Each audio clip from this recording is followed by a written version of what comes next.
자, 우리 하나님 말씀, 오늘 하나님 주신 말씀 함께 보시겠습니다.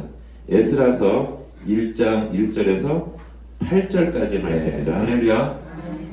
네, 주님의 평강이 예배를 통해서 흘러넘치길 소망합니다. 아멘. 샬롬입니다. 샬롬. 네. 제가 지난주에는 편지에 대해서 말씀을 드렸습니다. 기억하시죠? 아멘. 네. 그러면 우리가 주님의 향기 나는 편지인데 어떻게 편지 잘 전하셨습니까? 새로운 관상이? 네, 아주 요즘 향기가 납니다. 요즘 좋은 일이 많이 있다고 하는데 아직 아니에요? 기도가 필요. 네, 정말 좋은 일이 많이 있을 줄 믿습니다. 네, 네, 젊으니까. 네, 네, 그렇습니다. 우리는 날마다 그리스도의 향기로운 편지가 되길 소망합니다. 아멘. 네. 네, 1945년 8월 15일은 우리 민족에게는 매우 소중한 의미가 있는 날입니다. 오늘이 며칠인 줄 아세요? 8월 15일이에요. 네, 아주 우연히 8월 15일입니다. 우리 민족이 일제 36년 만에 식민 지배에서 해방된 날입니다. 완전한 자유와 해방을 얻은 날이죠. 우리들은 이 날을 결코 잊어서는 안 됩니다. 그리고 안 되는 이유가 또 있습니다. 나라를 빼앗기고 언어와 이름을 잃어버린 시기였지만 하나님을 멀리하면 모든 것을 빼앗길 수 있다는 사실을 우리는 알고 있는 거죠. 예, 그래서 해방의 의미를 한번 생각해 보았습니다. 그래서 성경에서 해방의 의미를 찾을 수 있는 것은 이스라엘 민족이 바벨론 포로 70년 세월을 우리가 돌이켜 보면서 예루살렘 성으로 돌아오는 그 사람들의 이야기 속에서 해방의 의미를 찾아보고자 합니다. 바벨론 포로의 귀환이라는 사건을 통해서 해방의 진정한 의미를 보고자 합니다. 남유다 왕국이 무너지고 이제 권세자들의 자녀들이 바벨론으로 끌려간 지 70년이 되었습니다. 그리고 바벨론의 죄악이 관영함으로 가득 참으로 하나님께서 결국 그 바벨론을 멸망하게 하시고 바사 페르시아 왕국이 세워졌어요. 그래서 바사의 그 고레스가 왕이 되었습니다. 왕이 되자마자 첫 번째 한 일이 왕의 명령서, 그죠? 그 조서를 써서 발표하는데 모든 이스라엘 사람들은 하나님을 경외하는 자들은 모두 예루살렘으로 돌아가라라고는 그런 편지였던 거예요. 보세요. 하나님께서 바벨론으로부터 고레스 왕을 통하여 포로를 풀어주신 이유가 무엇이겠습니까? 포로를 풀어주신 이유가 뭐 하라고요? 성전을 건축하라고 했어요. 그죠? 여호와께서 자유를 선포하신 이유가 무엇일까요? 그것 또한 성전을 건축하라는 거였어요. 또 고레스의 이름으로 예루살렘으로 올라가라는 편지만 있지만 모든 만국, 자신이 통치하는 온 나라에 조서를 다 보냅니다. 구석구석, 각 지역에, 모든 곳에. 그리고 유대인들을 불러 하여금 그것을 읽게 했어요. 왜 그랬을까요? 백성들아, 여호와를 아는 백성들은 모두 예루살렘으로 올라가 성전을 건축하라는 거예요. 모두 돌아가. 어디로 가라고요? 예루살렘으로 돌아가라는 거예요.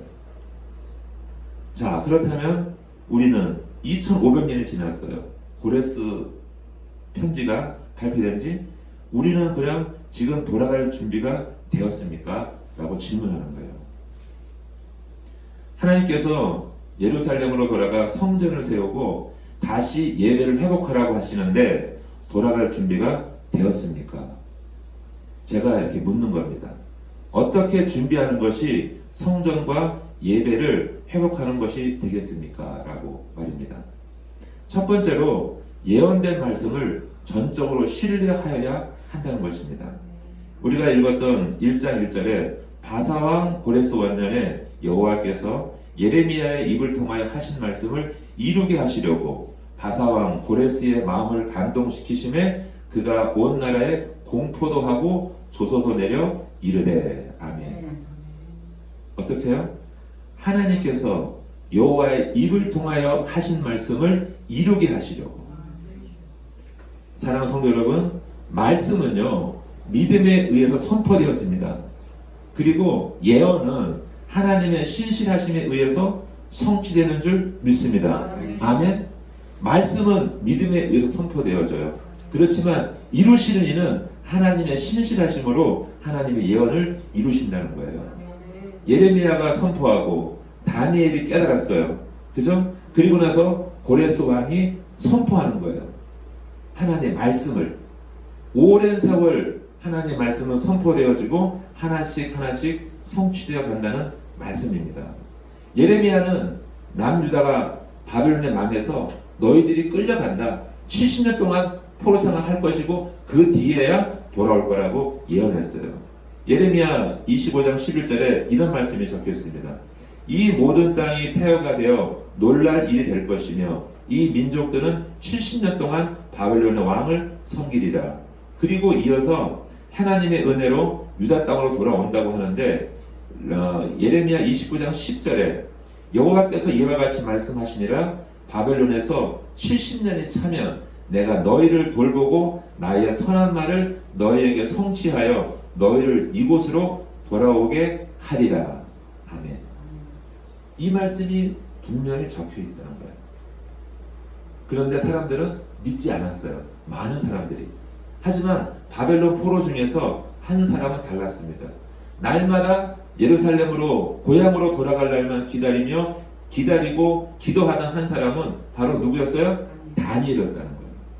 다니엘서 9장 2절에 보면 다리오 통치 원년에 다니엘이 책을 통해 여호와께서 말씀으로 선지자 예레미야에게 알려주신 그 연수를 깨달았나니 곧 예루살렘의 황폐함이 70년 만에 그치리라 하신 것이니라. 아멘. 성경책을 읽다가 깨달은 거예요. 그 날수를 깨달은 거예요.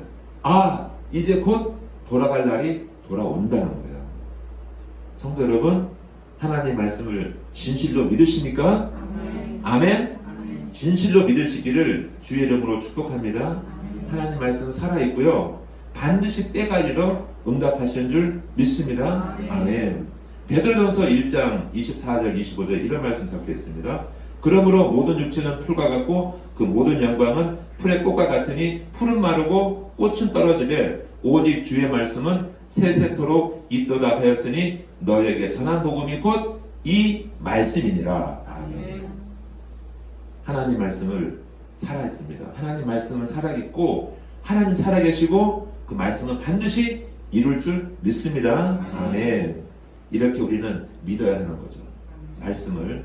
두 번째로 우리가 어떻게 준비하여야 돌아갈 준비를 잘한다고 생각하십니까? 성전의 제사 그릇을 준비하라고 말씀하는 거예요. 우리가 읽었던 1장 7절의 말씀이죠. 고레스 왕이 또 여호와의 성전 그릇을 꺼내니 옛적에 느부갓네살이 예루살렘에서 옮겨다가 자기 신들의 신당에 두었던 것이라. 고레스 왕은 선포했어요. 자, 다 돌아가 하는데 뭐를 줘요? 뭐를 지어주죠? 성전에 드리던 제사 그릇을 다시 돌려준다는 거예요. 성전 기명이라고 합니다. 성전에 썼던 제사 그릇. 자, 9절 우리가 읽지 않지만 9절 11절에 쭉 보면 그 수는 금 접시가 30개요, 은 접시가 1000개요, 칼이 29개요, 금 대접이 30개요.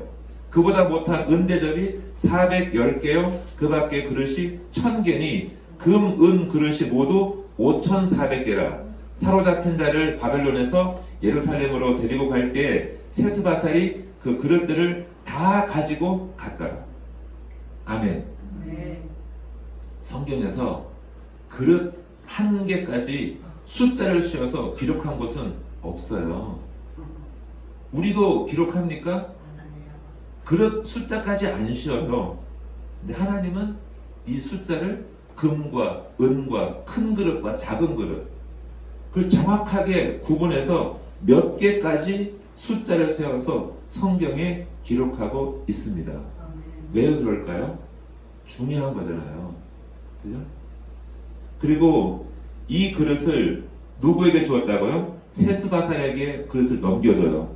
근데 우리는 세스바살은 나중에 스룹바벨이라고 우리가 같은 인물이라고 알고 있습니다. 그래서 스룹바벨이 지도자로 예루살렘 돌아갈 때 그 그릇을 다 가지고 온전하게 안전하게 가지고 갔다고 성경은 말하고 있습니다. 우리가 예배를 드릴 때 반드시 두 가지를 가지고 나가야 합니다. 무엇과 무엇일까요? 김성진 집사님. 갑자기 질문을. 두 가지. 한 가지면 너무 쉽잖아요. 그죠? 두 가지를 말해요. 하나는 내 안에 있는 죄악의 그릇이 담긴 그릇을 가져가야 돼요. 내 죄를 가지고 나가야 돼. 하나님 앞에. 그렇죠? 그와 동시에 뭐예요? 하나님께 받을 은혜의 축복의 그릇을 가지고 나가야 될 거 아니에요. 아멘. 맞습니까? 아멘. 이게 동의하십니까? 아멘. 아멘 하셔야죠. 회개의 그릇과 축복의 그릇을 가지고 나가야 돼요. 근데 이 그릇은 깨끗해야 한다는 거예요. 아멘. 그죠? 자, 엘리야 선지자가 있었습니다. 벼랑 끝에 이제 곧 오늘 내일 이제 세상 떠나기로 했던 사라가 과거에 가서 너 가지고 있는 떡 한 주머니 달라고 그러잖아요. 그리고 이거 나한테 먹고 나한테 섬기면 하나님이 축복 줄 거라는 것을 말하고 있어요. 그런데 그 과거가 어떻게 행동합니까? 안 믿어요? 믿잖아요, 그 말을. 이게 놀라운 사건이었던 거예요. 아무것도 없는데 오늘 먹고 아들과 함께 죽으려고 한 그 한 그릇의 떡을 선지자에게 드리는 거예요. 이 어이없어 하던 이 사르밧 과부는 말씀에 의지하여 떡을 드린 거예요. 뭘로 드릴까? 믿음으로 드린 떡이었다는 거예요. 그때로부터 어떻게 해요? 가뭄이 그칠 때까지 병에 기름이 마르지 않고 통에 가루가 떨어지지 아니하였다고 성경은 분명히 기록하고 있다는 거죠. 이렇게 믿음으로 하나님과 또 하나님의 선지자에게 드렸던 한 그릇의 음식은 마르지 않는 축복을 하나님이 허락했다는 거예요. 그래서 그릇이 중요한 거예요. 아멘이십니까? 집에 몇 개 있는지 다 확인해 보세요. 제가 다음 주에 물어볼게요. 큰 그릇, 작은 그릇. 중요한 거잖아요. 그죠? 자, 이것은 비유인 거죠. 예. 깨끗한 그릇이 필요합니다. 하나님께 믿음으로 드리는 깨끗한 그릇을 여러분들이 준비하시길 주의 이름으로 축복합니다. 아멘. 그릇을 준비하셔야 돼요. 그릇을 가지고 우리가 성전으로 올라간다는 겁니다. 세 번째로 우리가 준비해야 될 것이 무엇이 있을까요? 하나님이 기뻐하는 성전과 예배를 준비하는 것이 무엇이냐면 바로 예배하는 자를 준비하는 것입니다. 아멘이십니까? 아멘. 예배하는 자를 준비하는 거예요. 사람을 준비하라는 거예요. 그릇만 준비하는 게 아니라 사람이 준비되어야 돼요. 우리가 1장 5절에 읽어보세요. 같이. 이에 유다와 베냐민 족장들과 또한 제사장들과 레위 사람들과 그 마음이 하나님께 감동을 받고 올라가서 예루살렘의 여호와의 성전을 건축하고자 하는 자가 다 일어나니. 아멘. 엘리야가 사역을 마치고 너무 힘들었어요. 무서웠어요. 그래서 도망갑니다. 하나님, 저밖에 안 남았습니다. 다 죽었습니다. 저 홀로 남았습니다. 라고 할 때 하나님 뭐라고 하세요? 내가 너 말고 7천을 남겨두었다 그러잖아요. 사람을 준비하셨다는 거예요. 사람을. 자, 역대하 11장에 보면 솔로몬이 세상을 떠난 후에 이제 남유다와 북이스라엘로 갈라져요. 땅이 갈라지는데 남유다는 유다 지파와 베냐민 지파 두 지파가 남잖아요. 나머지 10지파는 북이스라엘 형성을 해요. 그런데 그 와중에 밑에 있던 두 지파는 그대로 남아있어요. 레위 지파들은. 근데 10지파 위에 있던 그 레위 지파들과 그 제사장 제사를 드렸던 그 제사장들이 남쪽으로 다 내려와요. 남쪽으로. 왜냐하면 그 북이스라엘을 살았던 여로보암이 레위 지파를 다 해고시켜요. 직분에 다 잘라버리고 그 하나님께 예배드렸던 그 회당이라든지 그 신당을 우상을 섬기는 당을 다 만들어버린 거예요. 그래서 직업을 다 잃어버리게 만들어요. 쫓아내버린 거예요. 그런데 이들이 어디 갔어요? 딴 데로 간 것이 아니라 남유다, 예루살렘 성으로 다 모였다는 그 말씀이 역대하 11장에 나와 있어요.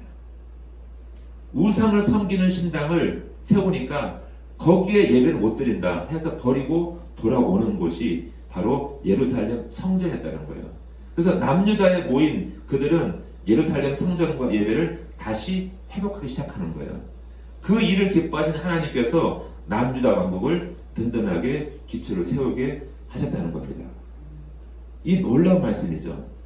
예배하는 자가, 예배드리는 자가 어디로 가는지에 따라서 하나님은 그곳에 길을 여시고 형통케 하는 줄 믿습니다.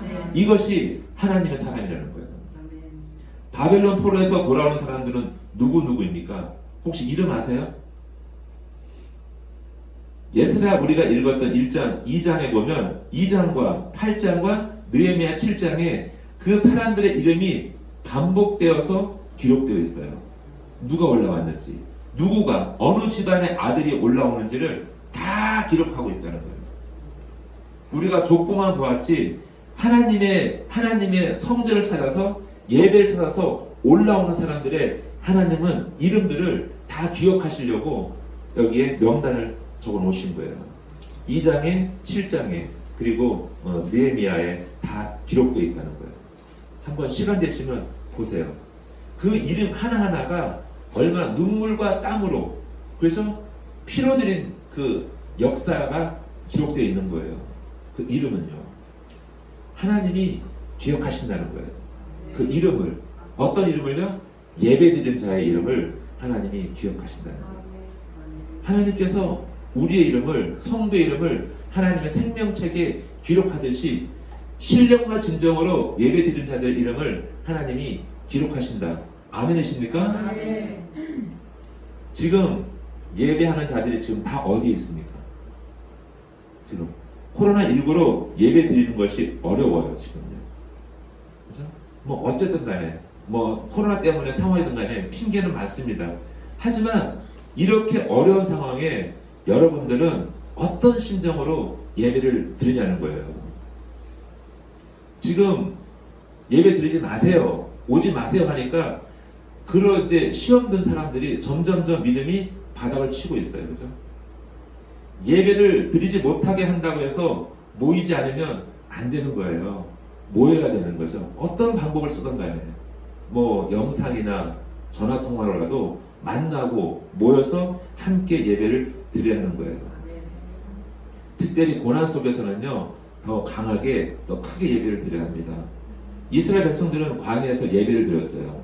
그죠? 광야에서. 그때 예배가 살아있는 예배였다고 할 수 있습니다. 왜냐하면 광야에서는 하나님만 의지해야 되는 거예요. 하나님이 아니면 다 죽는 거예요. 낮에 구름기둥 피해 나가면 어떻게 해요? 다 죽잖아요. 밤에 불기둥 옆에 있지 않으면 얼어 죽어요. 지금 이 시대가 코로나19로 아주 광야 같은 시대라는 거예요. 돌이켜보면 지금 70년 전에 일제시대를 살았던 그리스도인과 같다는 거예요. 일제시대 때 예배 제대로 드렸을까요? 그 일본 왕에게 절하라고, 그죠? 신사참배한다고 그 난리를 쳤던 거 아니에요. 똑같은 상황이잖아요. 그죠? 하나님을 의지하지 않으면 생사를 장담할 수가 없는 거예요. 누굴 우리가 의지해야 된다고요? 하나님만 의지해야 되는 거예요. 고난 속에서 우리의 신앙을 점검하지 않고 내버려 두면 큰일 나는 거죠. 하나님의 생명책에 이름이 지어질 수가 있다는 거예요. 일제시대와 같은 암울한 현실이 바로 오늘인 거예요. 코로나19로 인해서. 그래서 예배라든지 성전, 그리고 성전의 기명, 그릇, 제사 그릇, 물론이고 궁전에 있던 기명, 그죠? 그릇, 백성들의 기업, 자녀들, 가정 다 무너진다는 거예요. 하나를 잃으면, 한 분을 잃어버리면 누구예요? 하나님을. 제가 지난 2월 7일 주일날 이전교회에서 사임을 했습니다. 그때 심정이 흡사 감옥에서 죄수가 탈옥을 하는 기분이었다고 하면 여러분들이 동의하실지 모르겠습니다. 지난 1년 동안 그 교회에서 저희 부부는 성도를 위해서 예수의 복음을 전하는 것이 아니라 사람의 눈치를 보고 사역을 하는 것에 점점점 회의를 느끼고 있었습니다. 그래서 그곳을 탈출하는 것이, 내가 그 교회를 바꾸는 것보다는 바꾸는 것이 너무 힘든 거예요. 오히려 내가 탈출하는 것이 우리 영이 살고 나에게 주신 사명을 새롭게 하는 길인 줄 알고 확신하고 나오게 되었습니다. 앞길을 모르고 나왔어요. 그래서 저와 여러분이 이전과는 전혀 다른 교회, 전혀 새로운 교회, 올리브 비전 교회를 세우게 되었고요. 이전과는 다른 예배를 드린다고 저는 믿습니다. 이것이 주님이 주신 사명이었던 거예요. 성도 여러분, 묶여 있다면 풀고 탈출하셔야 돼요. 이 시대가 암울하다고 눈 감고 있으면 안 되는 거예요. 길을 뚫어야 돼요. 하나님의 말씀을 믿고 예수의 복음, 하나님의 말씀에는 그 어떤 세상의 것에도 얽매이지 말고 두려워하지 마시고 풀고 끊고 탈출하셔야 됩니다. 탈출하시길 주의 이름으로 축복합니다. 아멘. 성공적으로 탈출하셨습니까? 탈출하셨어요? 성공적으로 돌아갈 준비가 되었습니까? 이제 돌아가실 거예요? 예루살렘으로, 성전으로, 예배로 돌아갈 마음이 있으면 하나님께서 돌려주신 게 있어요. 돌려받는 게 있어요. 무엇을 돌려받았을까요?